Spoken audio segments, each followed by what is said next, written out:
Kampo ni Lowell Menorca, pinagmumulta ng Court of Appeals dahil sa kabiguang isumite sa oras sa mga affidavit ng kanilang testigo. May report si Eagle News reporter Moira Encina.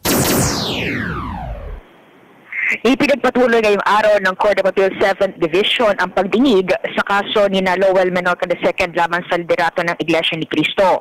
Pinagbabayad ng 2,000 piso ni CA 7th Division Chairman Associate Justice Magdangal de Leon ang kampo ni Menorca dahil sa kabiguan ng mga abogado nito na isumite sa korte at sa mga abogado ng INC ang kopya ng judicial affidavit ng tatlo nilang karagdagang testigo sa kanilang napagkasundoang petsa na November 6. Ipinunto pa ng legal counsel na Iglesia ni Cristo na si Attorney Patricia Ann Prodigalidad na kahit email ng kopya ng mga affidavit ay wala silang natanggap.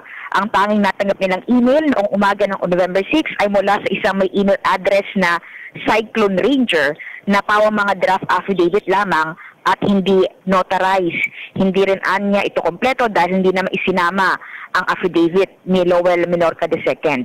Naniniwala si Prodigalidad na ito ay ploy o estratehiya ng kampo ni Menorca para gulatin o i-ambush ang panig ng mga respondents. Hindi anya makatwiran ang rason ng mga abogado ni Menorca na mayroong mga technical issues at mayroong sakit at kulang sila ng mga staff.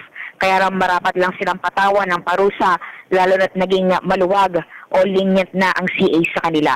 Nagtataka pa si Prodigalidad na walang oras ang mga abogado na Menorca na asikasuhin ang mga affidavit ng kanilang mga testigo pero panay naman ang pag-interview sa media. Para sa Eagle News, Moira Encina, I'm 1 with 25.